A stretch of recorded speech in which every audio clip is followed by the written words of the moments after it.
มื้อนี้ไพลินกับมีเมนูกินหรือว่ากินลิ้นนั่นเองเนาะกินแบบแก้มเหล้าแก้มเบียร์แก้มอหย่างก็ได้เนาะกินลิ้นก็ได้เนาะแซ่บคือกันเนาะก็คือมื้อนี้เฮาสิมาเฮ็ดเมนูเด็ดสำหรับเป็นของแก้มเป็นกับแก้มซันดีเลยแหละพี่น้องมาเดี๋ยวเฮาสิไปตำเครื่องกันแต่เป็นเมนูนั้นใดนั้นก็ถ้าที่ตามเบิ่งนำกันว่าไพลินสิเฮ็ดเมนูอหย่างเนาะทุกคนเดี๋ยววัตถุดิบหลักก็คือตีนไก่เดี๋ยวเราลุ้นเบิ่งนำกันว่าไพลินสิเฮ็ดเมนูอีหยังเนาะพี่น้องเนาะไปเบิ่งนำกันว่าสิมีอีหยังแน่ส่วนผสมแล้วก็สิมีส่วนประกอบหลักเป็นอีหยังแน่นะทุกคนบอกเลยว่าเมนูนี้สำหรับไพลินคือเด็ดแล้วก็แซ่บนำเนาะพี่น้องเนาะไปเฮ็ดนำกันนี่เนาะทุกคนก็มีวัตถุดิบเฮาก็มีเป็นมักเพชรแล้วก็ใบขี้หูดแล้วก็หัวขิงไข่แล้วก็มีหอมบัวผักเทียมนี่ก็คือวัตถุดิบหลักของเฮาก็คือมักแคนนั่นเองพี่น้องไปเดี๋ยวเราเบิ่งกันว่าไพลินสิเฮ็ดเมนูหยังนั้นนะทุกคนไปซอยเครื่องนำกันเลยก่อนอื่นเมื่อทำก็สิเอาขิงคือมาซอยเป็นตอนน้อยๆเนาะเพื่อให้ตำเล็กง่ายตำเล็กไว้นะพี่น้องเนาะซอยลงไปซอยเป็นตอนน้อยๆเพื่อให้เฮาตำง่ายนะทุกคนซอยซอยเป็นตอนน้อยๆเพื่อให้เฮาตำง่ายตำเล็กไว้พี่น้องเป็นเมนูที่แบบวัตถุดิบโอ้ทุกคนบอกเลยว่าแซ่บเนาะกลมกล่อมเข้ากันเลยกินกับเรากับเปียวเป็นของแก้มซันเลิศเลยนะพี่น้องเอ้ยบอกเลยว่าแซ่บแฮงเดี๋ยวรอเบิ่งนำกันว่าที่เป็นเมนูอย่างนั้นกลับมาถามเบิ่งนำกันเนาะติดตามเบิ่งนำกันซอยตะไคร้ซอยอีหยังไปเนาะอยู่ฝั่งไทยเป็นชื่อเอิ้นหัวขิงคือว่าตะไคร้เป็นบ่ทุกคนถ้าเมียนกับคอมเมนต์บอกพลินเด้อเบิ่งนำกันเมนูมื้อนี้ของพลินสิได้เมนูอย่างเนาะกินลิ้นมื้อนี้ก็เป็นบรรยากาศดีๆเลยแหละพี่น้องเอ้ยฝนตกตั้งแต่เช้าบรรยากาศเย็นๆกับเมนูนี้บอกเลยว่าเข้ากันที่สุดละสุดยอดเลยล่ะ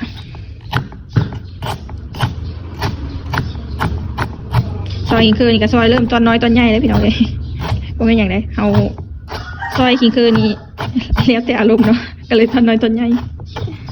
ขิงคือนี่พี่ลิงก็สิเอาเบิดเลยเด้อเอาเบิดจนฮอดมันสุดเลยเนาะจนสุดกกสุดปลายเพราะว่าเราต้องได้ใส่ละลายเพื่อเป็นเครื่องเอือบนะพี่น้องเป็นเครื่องเอือบหลายๆคือว่าตะไคร้นั่นเองเนาะพี่น้องเนาะซอยแบบประมาณนี้หรือใครสะดวกเอาเต็มบอลอ่อนๆมันเก่าเลยเด้อพี่น้องเด้ออยู่ว่าสิเอาหลายๆแบบนี้คือพี่ลิงเก่าได้เนาะเอาซอยใส่เพื่อให้ความหอมแล้วก็ดับกลิ่นคาวของเมนูที่ไพลินจีเฮ็ดนั่นก็คืออันเมนูใดแต่ถ้าติดตามเบิ่งนำกันว่าสิเฮ็ดเมนูอีหยังสู่เบิ่งเนาะพี่น้องเนี่ยซอยแล้วก็สิประมาณนี้เนาะพี่น้องเนาะยังเอาก็สิเอาใส่โคกเนาะท่าตำใส่โคกลงไปท่าตำเนาะพี่น้องเนาะแล้วก็สิเอาเครื่องอื่นใส่อีกเนาะพี่น้องไปตามเบิ่งนำกันซอยไปกว่าสิเบิ่งเพิ่นแล้วเป็นลำแล้วเราก็ซอยใส่อันโคกเนาะท่าตำจริงๆมีตานี่นะวัตถุดิบหลักก็คือเป็นอันใบมะแขวนไม่ใช่น้ำมะแขวนเป็นเลยที่เคยจะบอกเลยว่าสวยงามสวยอันโชว์อันนี่ผลิตอะบอกเลยว่าเมื่อเข้ากันไหนนะนี่จะค่อยเข้าเมนูนี้ต้องในไซส์กางเขียนนะคอยคือแล้วก็ตามนะพี่น้องบอกเลยว่าไซส์กางเขียนสู้ๆเลยนี่เขาซอยตัวนี้เขาใส่ผู้ชายคือจะซอยตัวนี้ยังอีกไปเลยเนาะคอยเลี้ยวไว้เขาจะโดนสบายแล้วไว้แล้วพี่น้องเอาจับเก็บกางเขียนอีกกันเจ้านี่เนาะนี่ทำไมเข้ากันเลยว่าใครสะดวกเอามีสองคุมซอยจ้ะใส่มีสองคุมจะได้เรื่องสำเร็จใช่มีสองคุมตั้งเลยจะดีมีสองคุมซอยน่าจะง่ายก่อนไปลินมาซอยสิเนาะอันนี้ไปลินดีก็เลยเอาตามนี้เนาะเครื่องวัตถุดิบกับเอาตามนี้เลยถึงตามจะมากเลยนะพี่น้องเขามีอะไรที่เราใส่เขาไปอยู่บ้านเนาะถ้าอยู่บ้านเราก็บอกไปจุด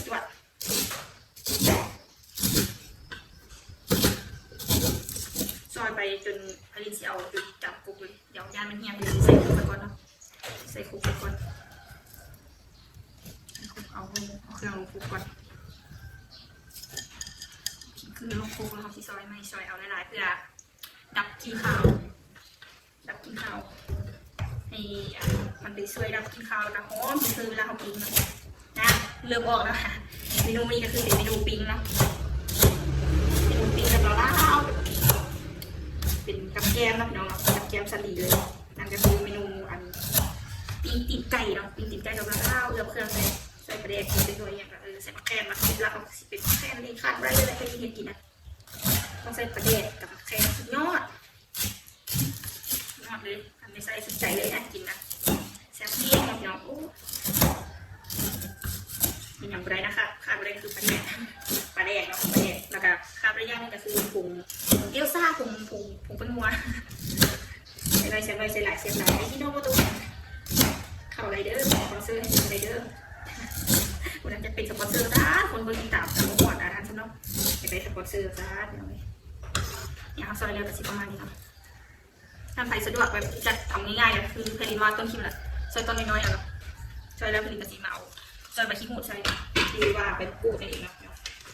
แต่ขี้หูดทำซื้อมาแต่เงินซื้อมาแต่เงิน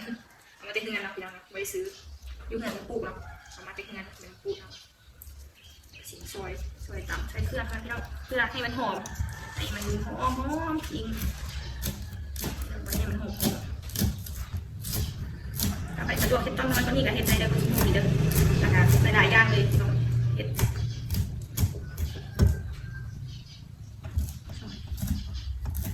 ยามันต่ำแรกแต่ก็บุเรกอีกทีเอาลงคงไป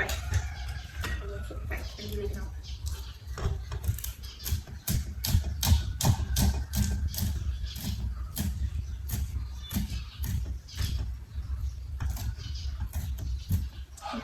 ยำแล้วประมาณนี้แล้วนะคะเอาใส่คุก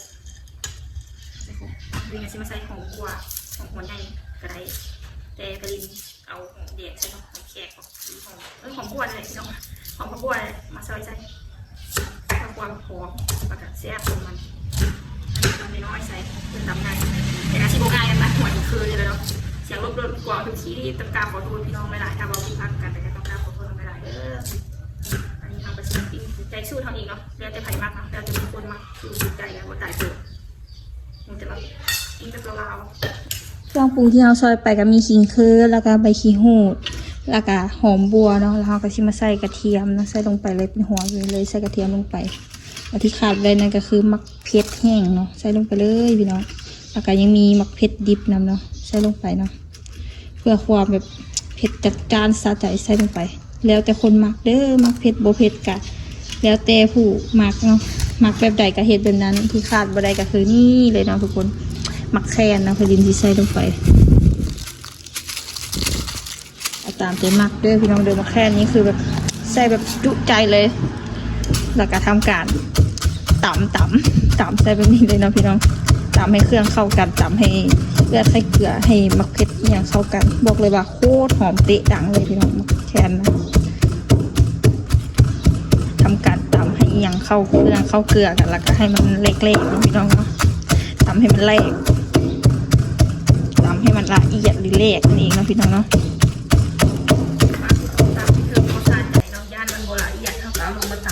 เอากามเขียนน้ำกันพี่น้องการผลิตไปเครื่องติดคุกเลยคุกจากไหนเจอคุกสีแตกก่อนหรือเครื่องสีแรกก่อนบูฮูยูคือจำเส้นมะแคนหอมมะแคนตัวเลย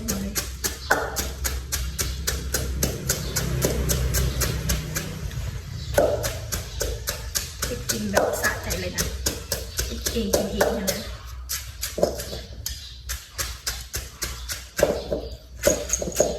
เขียนว่าเข้าฟิตเนส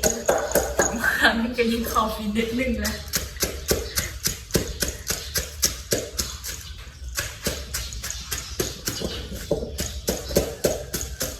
ตำให้มันละเอียดให้มันเข้ากัน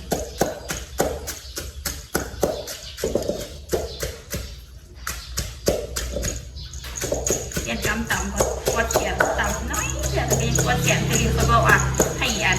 ซอยให้มันมุนไปเอามาตำเนาะก็คือตำปวดเขียนดีเนาะในการเขียนดีผู้ใดมีเสียเขียนให้เครื่องเข้ากัน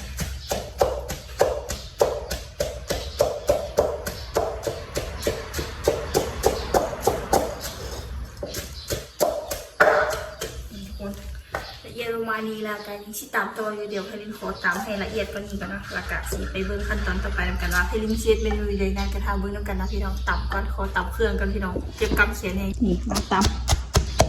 ไปเลยพี่น้องตับให้ละเอียดตับแบบฟูกระจุยหั่นกระจายนี่เจ๊ไปเลยบอกเลยว่าเมนูไหนที่ตับแบบเครื่องยากๆสินะบอกเลยว่าโคตรแซ่บเขาได้เอื้อเครื่องนี้พี่น้องเลือกให้เข้ากันหมักเครื่องถ้ามีไผ่มีเงื่อนไขที่แบบตำให้ละเอียดอีกอะตำเนาะเทเพลินกับสิตำแบบลวก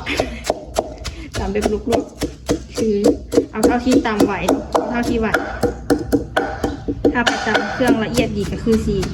แซ่บเนี่ยจักหน่อยนึงแซ่บก่อนที่เราตำเครื่องแบบลวกๆเนาะถ้าใครมีอันนั้นก็เอาเครื่องบดเอาก็ได้เนาะถ้าใครบ่อยากตำก็เอาเครื่องใส่เครื่องจักบดเอา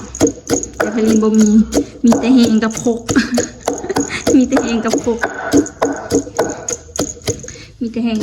ตำอยู่ฝั่งไทยไพลินบ่ฮู้ว่ามักแค้นนี้เพิ่นเอิ้นมากอีกเนาะแต่บ่แม่นมาดอย่างแน่นอนคือมักแค้น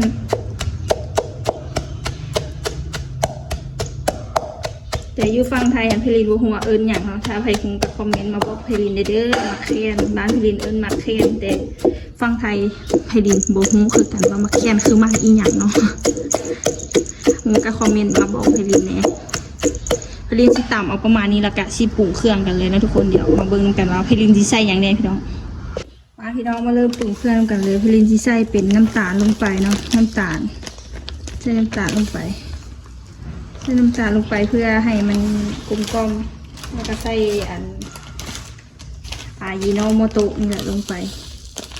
พวกเครื่องเขาหลายเขาก็เลยใส่หลายอีกนึงเนาะใส่หลายเสียบหลายนะพี่น้องเลยแล้วก็ทำการตำให้เครื่องเข้ากันนะวันนี้ตำเลยทำให้เข้ากัน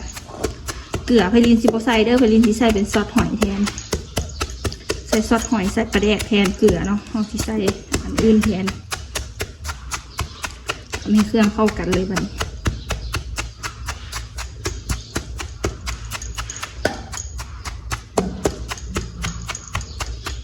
ไปไพลินกับชิตำประมาณนี้เลยเนาะทุกคนเนาะเรายังชิไปใส่เอือบอีกแล้วก็ใส่เกลือใส่เอือดอีกเนาะค่อยชีอันคนเลไม่ให้อันเครื่องเข้ากันเดี๋ยวเอาชีไปเตรียมวัตถุของก่อนเนาะก็คือตีนไก่นั่นเองไปทุกคนไปเตรียมวัตถุดิบนำกันต่อเลยพี่น้องอันนี้ก็คือเป็นวัตถุดิบของเราก็คือตีนไก่นั่นเองทุกคนไพลินสิเอานำไปล้างแล้วก็ไปทับเนาะทุกคนแล้วก็สิไปเอือบเครื่องแล้วพี่น้องไปกันเลยก่อนมันเป็นกระชีน้ำเอาตีนไก่ล้างน้ำให้ที่สกปรกซากนี่ก็คือซากน้ำเครื่องเขาเสียมาไว้ทุกตีนไก่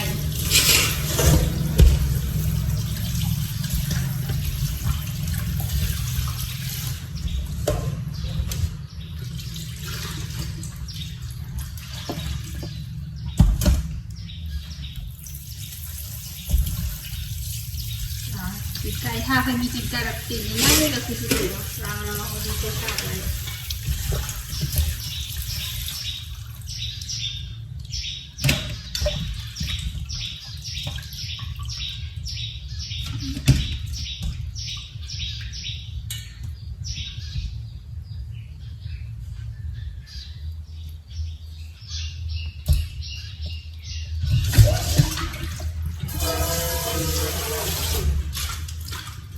ทีมล้างเลยก็จะได้ออกมาประมาณนี้เลยพี่น้องเดี๋ยวเขาสีเอาไปตัดเล็บตีนแล้วก็ผ้าแล้วก็ทับเนาะให้มันแตกแล้วทุกคนไปเบิ่งกันเชียร์หลังจากที่พอดีล้างตีนได้แล้วพอดีมาชีเอามาตัดเล็บตีนเนาะตัดเล็บตีนล้างออกตัดเล็บมือออกตัดเล็บตีนไม่ออกนะตัดเล็บตีนออกแล้วก็ใส่3อีกทีนึงซากเตรียมเอาไว้ทุกกันแหละพี่น้องถ้าไม่มีตีนง่ายๆก็เอาตีนง่ายๆเลยแล้วก็แซ่บด้วยกันตีนน้อยโบซาใจไปไหนโบก็ซาใจไปไหนเนาะตีนน้อยนะตีน้อยให้เราค่อยๆชาใจไปเลยตัดตีนไปพร้อมเดี๋ยวเพลินชี้แหกเครื่องไปนำแล้วก็ทุบประเดี๋ยวเลยตัดตีนมาแล้วก็มาพาอย่างนี้เราจะขออนุญาตนำมีดบุคอยเข้ามีดเพลินบุคอยเข้าขออภัยกันหลายๆเนี่ยตัดแห้งตีนประมาณนี้เลยตีนออกแล้วเอาชิไปเอือบแล้วมันที่เข้าในนะเข้าเนื้อเข้าหนังดีนะพี่น้อง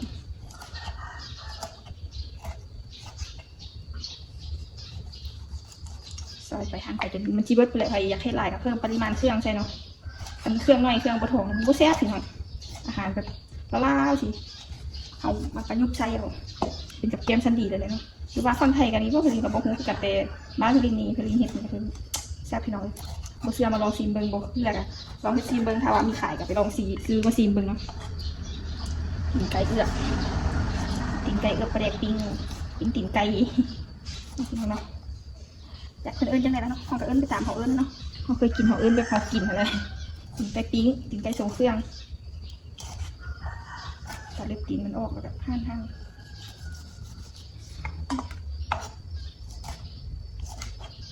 เล็บตีนเล็บมือมันออกนั่นสิมันออกแล้วก็เนี่ยเครื่องแบบเนี้ยโอ้สุดยอดเลยได้พี่น้องเลยเมนูนี้เพลินบอกเลยว่าสุดยอดอีกเลยเพลินมักแบบคนอื่นกินก็คือที่มักคือกันกับเพลินเนาะแต่ถ้าว่าบุมักเพลินก็ต้องกล้าขอโทษหลายๆแต่บอกได้คำเดียวว่าแซ่บแห้งเห็ดนะพี่น้องเบิดเลยเนาะโมยังเลยเบิดกินเลย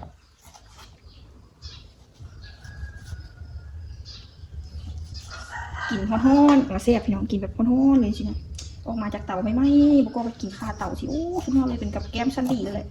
ยามหนาวที่กินบ้านคุณเลยใครที่ขายก็ได้ขายดีนะพี่บอกเลยว่าได้ขายดีที่กินกับแบบแซ่บแห้งนะพี่น้องแซ่บแห้งจนบ่ยัง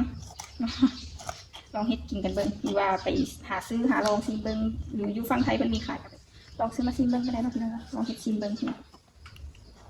แห้งๆสินี่ตีนไก่เฮาเป็นการตัดเล็บตีนเล็บมือมันแล้วเป็นที่เรียบร้อยแล้วก็สิได้ออกมาประมาณนี้นะทุกคนตัดเล็บตีนเล็บมือแล้วก็ผ้าตีนผ้าเครื่องเนาะเขาสิมาทุบได้แล้วเขาก็สิมาทุบเนาะทุบเอานี่เอาสากเขาเบื่อทุบหรือใครมีอย่างอื่นทุบก็ได้แล้วเขาสิทุบให้มันแตก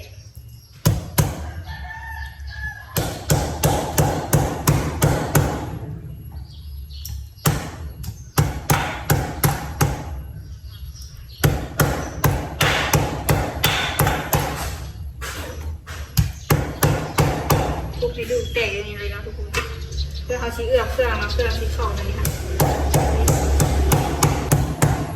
ทุบแบบนี้เลยทุบจนกว่ามันจีเวิร์ดนะพี่น้องทุบเป็นที่ทุบประมาณนี้ทุบให้ตีนมันแตกเนาะทุบให้ตีนมันแตกแล้วเขาชี้เอื้อมเครื่องมันที่เข้าในทันดีแล้วทุกคนไปทุบกันจนกว่ามันจีเวิร์ดเลย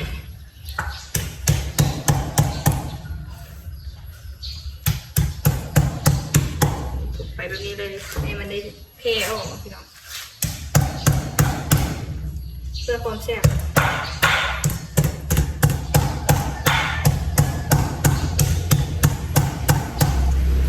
ทุบให้กระดูกมันแตกแล้วก็ให้เครื่องเขาเอือบเข้าง่าย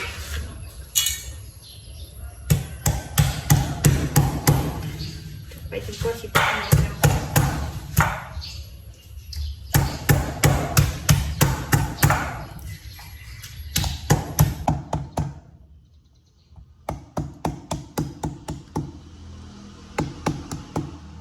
ดูตีนแตก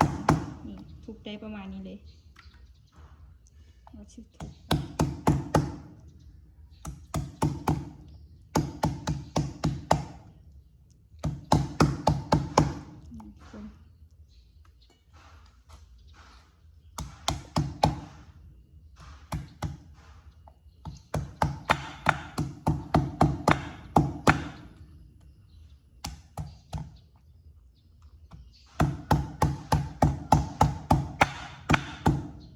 มาทุกคนตอนนี้พลินจะได้วัตถุดิบหลักแล้วนะทุกคนก็คือนี่ทุกคนกินไก่พลินกระทุบแล้วเป็นที่เรียบร้อยล้างอีกอย่างแล้วเรียบร้อยนะทุกคน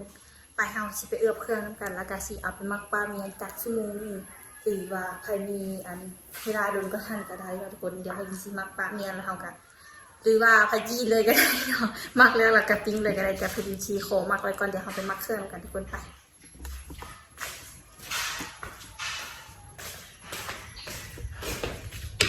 ทุกคนเราเริ่มมากกันเลยค่ะเชียร์ตีนไก่ที่เราทุบเราลงไปแบบนี้นะทุกคนแล้วก็เอาเครื่องที่เราเอือบแบบนี้ลงไปเนาะเครื่องที่เราตำเนียนบนเครื่องที่เราเอือบเนี่ยจากเหล็กเนาะทุกคนจากเหล็กเนี่ยเอาลงไปแบบนี้เลยพอลงไปมันจะให้เหลือเสียความแซ่บของเวิร์ดเนาะคันเหลือนะทุกคนแล้วก็ย้ายเสร็จจะสีใสอันที่ขาดไปก็คือเอาสีใสเป็นซับหอยนะทุกคนมาทุกคนเราก็ใส่ซอสหอยลงไปใส่หลายเติบเนาะ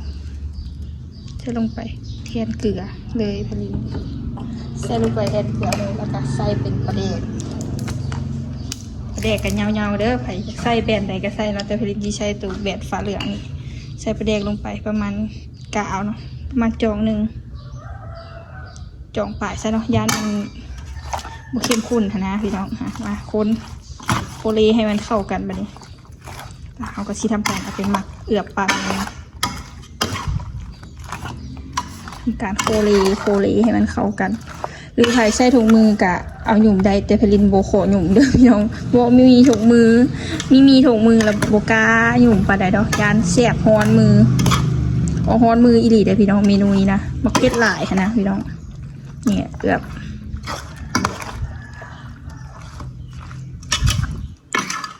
โคลีให้มันเข้ากันแบบนี้เลยทุกคนชงแซ่บป่ะพี่โกนเมนูของพลินวันนี้ก็คือเป็นแบบนี้เลยเนาะพี่น้องตัวแบบนี้เลยตีนไก่นะพลินสีเอาไปใส่ตู้เย็นไว้ก่อนเนาะก็คือเอือบปลาเมียนก่อนเนาะว่าแล้วเขาเขาสี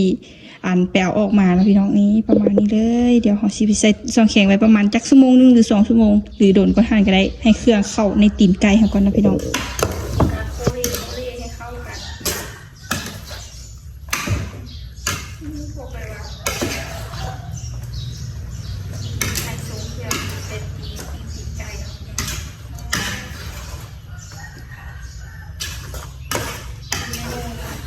เข้ากันเองช่วงเสียบเองมันก็เป็น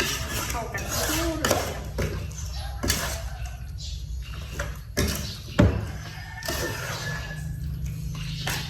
ให้เข้ากัน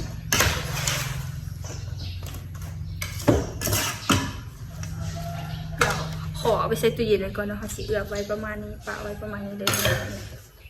ตีนไก่โลนึงแล้วสิได้ประมาณนี้เลยเดี๋ยวใส่ตู้เย็นไว้ก่อนนะอีก2 ชั่วโมงชั่วโมงปลายแล้วเราชิมก่อไฟเตรียมปิ้งกันทุกคนไปเพื่อนเอาเข้าตู้เย็นไว้ก่อนมาทุกคนหลังจากที่เพลินเอือบได้ประมาณ2 ชั่วโมงหรือชั่วโมงปลายๆก็กว่าแล้วเราก็ชิมาเริ่มติดเตาเตรียมเฮ็ดปิ้งตีนไก่แล้วกันทุกคนไปดังทานน้ำกันพี่น้องมาดังทานเจอกันแล้วก็เฮ็ดกินที่ข้าวน้ำกันเมนูนี้โบได้กินกับข้าวเนาะกินลิ้นก็ว่าได้แล้วก็กินกับเป็นกับแก้วก็ได้ไปบอกเลยว่าอัพมักซิบเลยพี่น้องมาแล้วดังไฟน้ำกันพี่น้องเป็นคนดังได้ไหมนี่นะดังนานพี่น้องเป็นคนดังน้ำกันดังไฟเดี๋ยวทานใส่ก่อนทานแล้วมึงจับเอาเลยเนาะทานชิติดง่ายเฮโบประดิษฐ์อ่ะ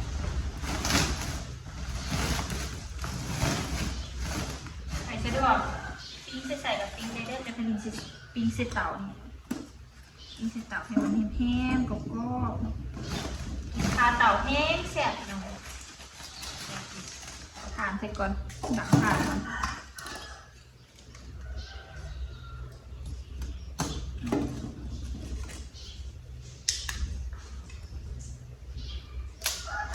ไฟเป็นคนดังมันนี่นะดังมากที่สุดเลยพี่น้องเลยดังไฟเองเลยอ้อยคนนึงก็เชียวที่นี่งานอ้อยเนาะไฟมีวิธีดังไฟยังไงกับบอกไปยินเด้อแต่พี่ดินดังแล้วนี้แต่พี่ดินวันที่นั้นบอกฮู้เป็นคนดัง1 วันดังไฟแล้วเป็นดังอันอื่นได้พี่น้องเลยอย่าไปว่าดังอันอื่นได้อายเขาดังไฟกับบุลุกโซน่านี้ดังไฟก็ย่างปฏิสนอกพี่น้องดังทานมือกันสิแบบนี้เลย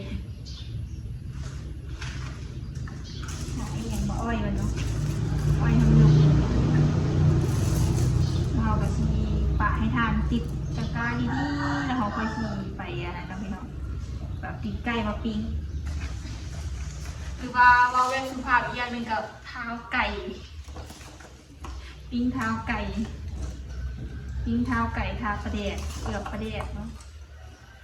เท้าไก่เอือบประเดดติดโปหูแต่ว่าเอาทานเสร็จแล้วเนาะ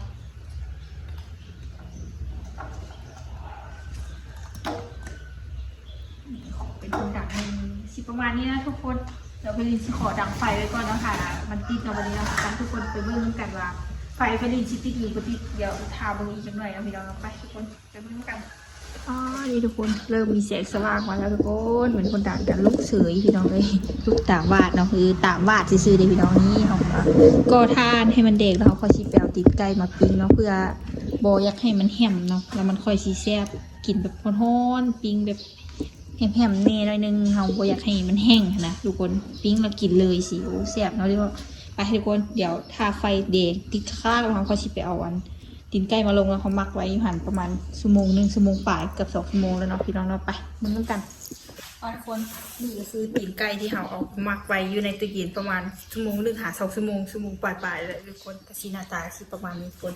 ไปเอามาเอาไปลุงปิ้งกันทุกคนไปเบิ่งกันเดี๋ยวเราไปเอากระแตปิ้งมาใส่อันนี้ก่อนทานพลินกันลุกแล้วนะทุกคนทานพลินกระติกที่ยังพอทำเสียวแตะลงมาทุกคนแตะลงใส่เตรียมเอาตีนไก่มาย่างแล้วพี่น้องหรือว่าเราต้องกระจายทานบ่หรือเนี่ยได้ทุกคนเดี๋ยวพลินชีอันกระจายทานออกก่อนเนาะเดี๋ยวทุกคนเอาอันนี้ออกก่อนนี่หนึ่งสายทานออกให้มันกว้างๆในจักหน่อยอ่ะประมาณนี้เลยไปทุกคนนี่ใส่คืนแล้วก็เตรียมปริ้งนะทุกคนเอาตีนไก่มาลงกันเลยนี่หน้าตาตีนไก่ที่เราไปแช่ตู้เย็นไว้เดี๋ยวพดินกระชีทำการคนกันนะเราบ่มีถุงมือเราก็จะเอาถุงยางยำๆให้มันเข้ากันอีกจักหน่อยนึงเราเอื้อไว้ก็เข้ากันได้แล้วนะแต่เราก็จะเอามันยำๆแล้วเราก็จะเอาลงปิ้งเลยดินบ่มีถุงมือก็เลยใช้เป็นถุงยางแทนเนี่ยหน้าตาก็สิประมาณนี้หอมกินแบบแคนแห้งพี่น้องได้ออกมาประมาณนี้เลยเนาะหน้าตาแบบทรงแซ่บคักพี่น้องให้มันเข้าเอือดเข้าเกลือคนให้มันเข้ากันก่อน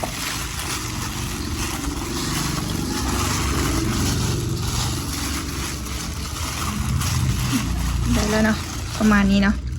ก็น่าจะเข้าเครื่องเข้าเนื้อเข้าหนังแล้วเนาะประมาณมักไว้กับชั่วโมงหนึ่งแล้วเนาะไปทุกคนเอาไปปิ้งน้ำกันทุกคนลงปิ้งน้ำกันเลยนี่ก็กินได้ประมาณโลนึงเนาะปิ้งน้ำกันเอาลงไปเชื่อไว้กับที่ว่าโดดเต็มเลย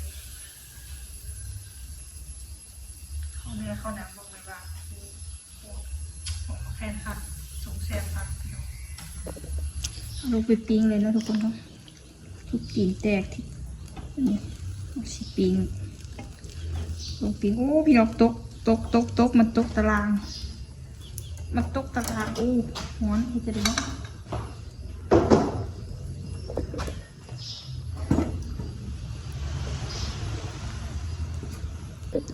เมื่อกี้นี่เกิดอุบิเหตุในหนึ่งตีนไก่ล่นเขาก็ได้ขีบใช่เนาะพี่น้องเนาะกะสีได้หน้าตาออกมาเป็นประมาณนี้เดี๋ยวพลินกะสีปิ้งจนกว่าให้มันสุกแฮมเหลืองๆเนาะพี่น้องเนาะหน้าตากะปิ้งตีนไก่ทรงเครื่องพลินกะสีประมาณนี้เด้อพี่น้องเด้อมากินน้ำกันพลินบอกว่าแซ่บๆในต้นคลิปนะจากสีเค็มหรือสีจางยังบ่ฮู้ย่านแต่เค็มเนาะจางบ่ว่ากันแต่เค็มนี่เอายากเลยพี่น้องเนาะมาทุกคนทากินปิ้งตีนไก่น้ำกันพี่น้องเป็นกับแก้มซันดีเป็นของกินลิ้นซันดีเลยแหละพี่น้องเลยบอกเลยว่าแซ่บแห้งเงียบเลยเกียบมากเกียบแบบไหม้นะมันเกียบไหม้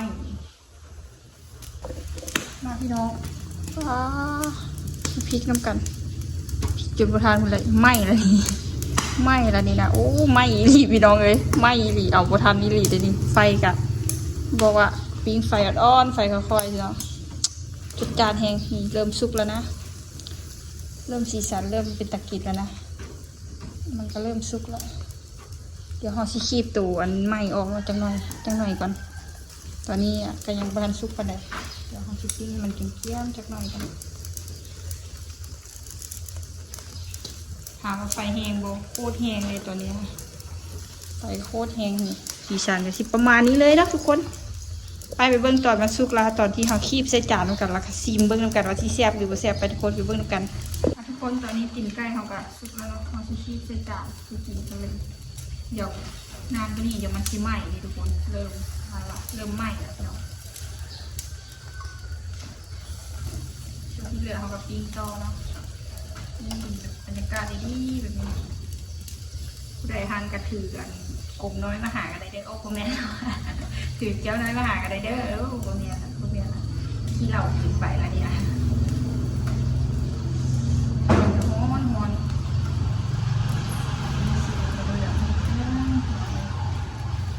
นี่หน้าตาชิประมาณนี้ที่เราออกมาแล้วส่วนที่เหลือเขาชิป้าไว้เขาชิไปกินตัวนี้ก่อนเนาะทุกคนแซ่บฝากทุกคนอันนี้ก็เป็นตีนไก่ที่เราปิ้งสุกแล้วทุกคนนี่ก็ชิประมาณนี้เนาะก็เป็นตีนไก่ทรงเครื่องที่บริเวณว่าเนาะก็หน้าตาสีสันประมาณนี้ทรงแซ่บทุกคนมาทุกคนกินน้ำกัน กินปิ้งตีนไก่นำกันปิ้งตีนไก่ฮ้อนๆแบบนี้เลยหรือว่าปิ้งเท้าไก่ว่าให้สุภาพเนี่ยจักหน่อยนะพี่น้องเนาะมากินน้ำกันชิมเบิ่งน้ำกันรสชาติสิเป็นยังไงสิเค็มบ่สิจางบ่ยังบ่ฮู้เนาะแต่กะบอกว่าแซ่บไปก่อนบอกเลยว่าเมนูนี้โคตรแซ่บสำหรับผลิตอ่ะ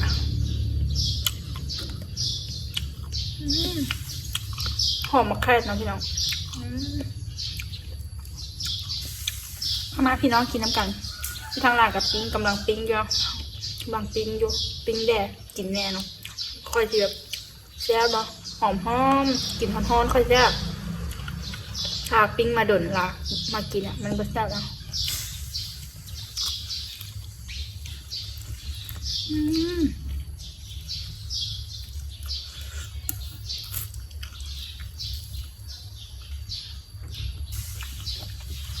จะเมนูนี้อ่ะ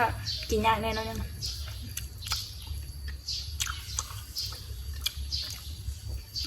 เป็นกับแกมซันดีแล้วก็เป็นเมนูที่แบบกินลิ้นคากเลยแล้วน้องพี่น้องแซ่บๆหอมมะแขวนบ้านพี่น้องสีเอิญว่ามากอีกอย่างก็คอมเมนต์มาบอกลินเด้อมะแขวนที่ฟังไทยเอิญมาอย่างนี้ทุกคน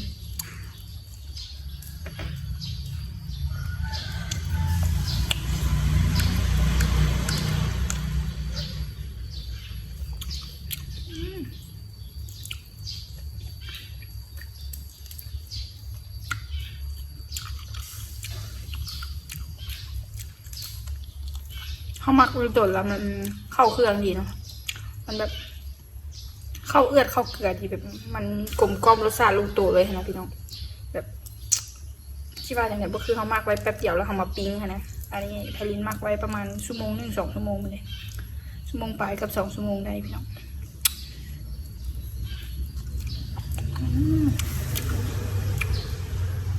หอมปลาแดกหอมมะแขวนเข้ากันเนาะรสชาติแบบกลมกล่อมเลยเข้ากันเลยนะมาพี่น้องกินน้ำกันเด้อเมนูนี้เป็นเมนูกินลิ้นย้ำแล้วย้ำอีกเป็นเมนูกินลิ้นหรือเป็นกับแกมรายการเลยเรื่องเลย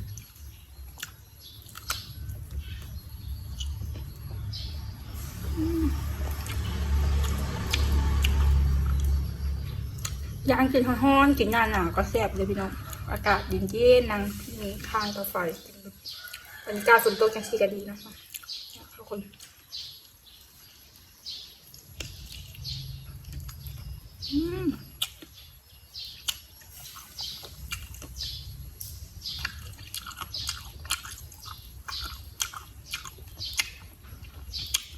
คือใช้เวลาเฮ็ดดนแต่แซ่บนะพี่น้องเมนูนี้สำหรับไพลินเนาะถ้าใครมากก็ไปลองเฮ็ดกินตามกันเบิ่งเด้อทุกคนสำหรับมื้อนี้เพลงแต่ที่ขอตัวมาพระจัดพี่ๆน้องๆไปกินตีนไก่กันก่อนเนาะพี่น้องเนาะให้หลายแบบพี่น้องอยากนำนะแต่ก็ไปลองเฮ็ดกินตามกันเบิ่งเด้อเมนูแบบบ่มีอย่างหลายแต่ใช้เวลาดนค่อนข้างเนี่ยดนเลยนะสำหรับมื้อนี้ขอสวัสดี